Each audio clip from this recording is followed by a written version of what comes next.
Olá pessoal, tudo bom? Meu nome é Denilson e nessa semana eu vim trazer para aqui para vocês esse vídeo, né? Essa semana a gente vai aprender um pouco sobre o plano de salvação, tá certo? E responder perguntas do tipo: como saber se eu vou para o céu ou para o inferno, né? Para onde irei? A gente vai ver que não é tão simples assim, né? Como muitas pessoas têm pregado, certo? Então, nessa semana, do dia 5 até o dia 11 de julho, né, como vocês podem ver, nós temos o Vem Segue-me, o manual da Igreja de Jesus Cristo dos Santos dos Últimos Dias, Doutrina e Convênios, a sessão 7 e meia. Essa é a única sessão que vai ser estudada essa semana inteira, certo? Então, eu trago esse vídeo aqui para vocês. Então, o que acontece? Como eu disse, a gente vai aprender um pouco sobre o plano de salvação. Então, primeiramente, o plano de salvação é o quê? É o plano que Deus ele criou para os seus filhos e filhas, para que pudessem vir aqui na Terra, né, ganhar um corpo físico de carne e ossos e aprender, ter as experiências, certo? Então, antes de tudo, antes da gente vir para cá, né, nós éramos somente em espírito, vivíamos com Deus, né, todo mundo junto. E houve a necessidade, depois de que Deus podia ensinar tudo que a gente podia aprender somente com o nosso espírito, houve a necessidade de criar esse plano. Então, houve duas pessoas, dois seres que fizeram propostas ao Pai Celestial, que foram Satanás e Jesus Cristo. Satanás ele deu a proposta de que todo mundo viria aqui, todo mundo seria salvo, porém toda a honra e toda a glória seria para o próprio Satanás, que na época era Lúcifer, né? Ou seja, como a gente sabe, de acordo com as escrituras na Bíblia, ele cobiçou estar acima de Deus, né? E já o plano de Jesus Cristo foi que a gente viesse aqui, tivesse o livre-arbítrio, pudesse escolher, fazendo essas escolhas, sejam certas ou sejam erradas, e progredir, aceitando ou não a Deus, né? E, lógico, obviamente, Deus escolheu o plano de Jesus Cristo. E eu e você, que estamos aqui agora nesse vídeo, todas as pessoas que têm um corpo de carne e ossos, escolheram esse plano e vieram para cá. Já Satanás e suas hostes, né, seus seguidores, foram expulsos, né, e mandados para a terra. Somente, claro, em espírito. Então, já por aí a gente já explica muitas manifestações espirituais, né, que acontecem. Só por essa ideia aí que a gente passou, certo? E beleza, você vem, você nasce, você tem a sua vida aqui. Muitas pessoas têm o privilégio de conhecer o Evangelho de Jesus Cristo, outras infelizmente não. Umas aceitam, outras rejeitam, mas no final, nessa vida ou na próxima vida, todo mundo vai ter a oportunidade de aceitar ou não o Evangelho de Jesus Cristo. Que é o que? É simples aceitar, ter fé em Jesus Cristo, cumprir com os mandamentos que ele deixou para todos nós, né? Ser batizado, né? Termos todos os convênios feitos no templo, certo? Isso é importante, ok? E por que o Evangelho de Jesus Cristo, né? E a salvação de Jesus Cristo, o sacrifício dele é importante? Primeiramente porque a gente sabe os dois seres humanos primeiros que vieram foram Adão e Eva. Existiu a queda de Adão e Eva, que foi o quê? Foi quando Adão e Eva desobedeceram a Deus, né? O inimigo, na serpente, tentou a Eva. Eva foi lá, comeu do fruto do conhecimento do bem e do mal. Depois ofereceu para Adão, ele também comeu. Eles viram que era assim que deveria ser, porque era o único meio. Que eles eram inocentes como criancinhas e não podiam se não havia o conhecimento para se reproduzir. E foi assim que aconteceu. Satanás foi castigado, Eva e Adão também da mesma forma. E nós temos que ser gratos a Adão e Eva, porque somente por causa dessa transgressão deles, né? Dessa queda deles, que nós estamos vivos, que nós existimos. Senão, até hoje seria só Adão e Eva, né? No jardim do Éden. Então é isso. E por causa disso nós herdamos a morte física e a morte espiritual, certo? Mas cada pessoa vai herdar suas próprias recompensas, né? Por exemplo, eu não vou poder pagar pelo erro de ninguém, né? Somente pelos meus. E até porque Jesus Cristo ele veio no meridiano dos tempos e fez a expiação, fez o sacrifício dele, que é pagar pelo pecado de todo mundo. Porém, isso só vai ter efeito quando a gente se arrepender e aceitar Jesus Cristo, aceitar seu evangelho e cumprir todas as ordenanças, né? Todas as obrigações que a gente tem para com Deus e Jesus Cristo, certo? Então é como se Jesus Cristo, se a gente estivesse num abismo e Jesus Cristo ele fosse uma ponte para que a gente pudesse voltar à presença de Deus. É exatamente isso, com o seu sacrifício, certo?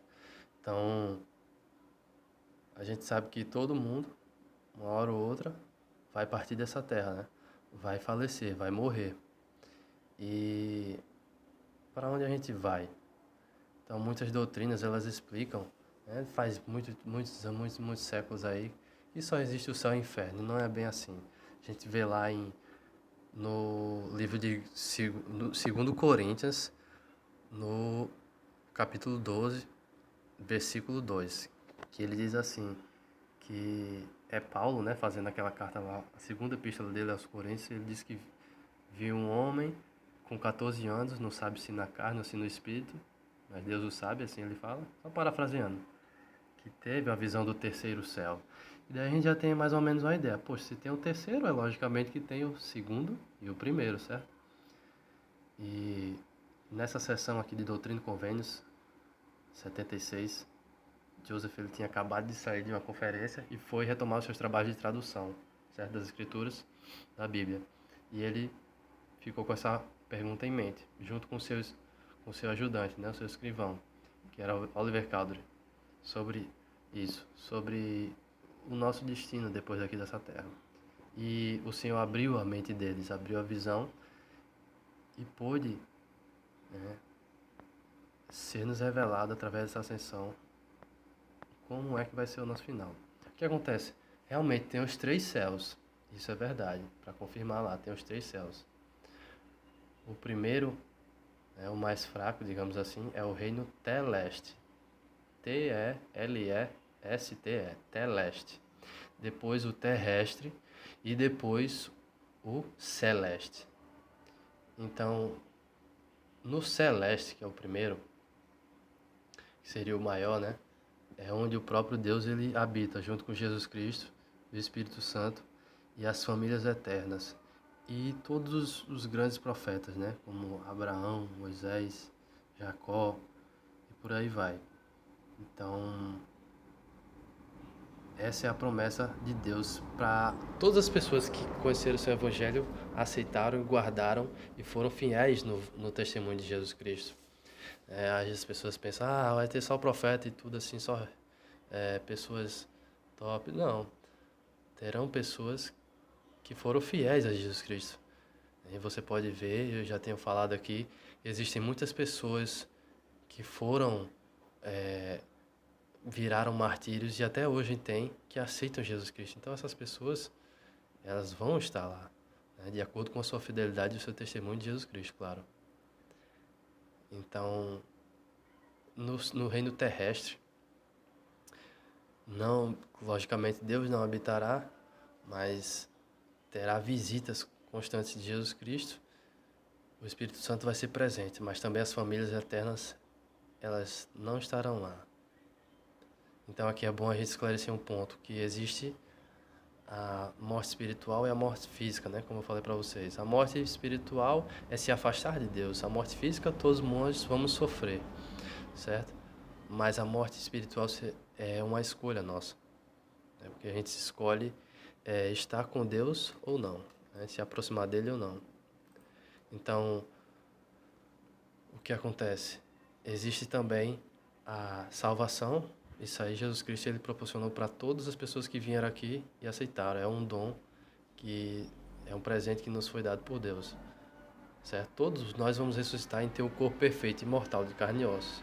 Porém, a vida eterna é o privilégio de você poder, literalmente, procriar eternamente, certo? Ter uma família, né? O casal e sua família eternamente, certo?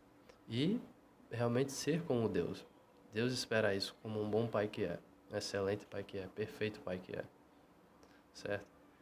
E, claro, no reino celeste, que é o de menor glória, o profeta ele fala que ele viu o reino celeste e ele viu, comparou e disse que era 1000 vezes, né, mais glorioso do que essa vida aqui mortal. Então imagina aí, quão bom é o Pai Celestial, né? E nessa é interessante porque nessa reino, diferente dos outros reinos, nesse reino celeste, vão ficar todas aquelas pessoas que procuraram fazer o mal, né? E que, logicamente, não aceitaram o Evangelho de Jesus Cristo, certo? E não foram pessoas honradas, né? É isso que acontece.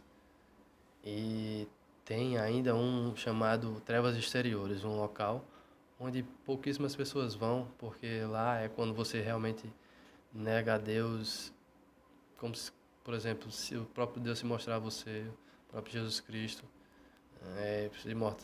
se mostrar a você e você negar e ir contra totalmente. Aí você vai para esse reino. Ou se você foi realmente uma pessoa maligna que teve o poder de ajudar milhões, salvar a vida de milhões, mas você fez o contrário, né? Matou milhões. Então, logicamente, claro, a gente fala assim numa base, mas acima de tudo é Deus que vai julgar, né? Isso é claro e importante que fique, certo? Então é isso, pessoal. Qualquer dúvida, manda aí no comentário. Eu sou muito grato por poder compartilhar isso com vocês, certo? E esse vídeo que eu deixo com vocês, tá legal?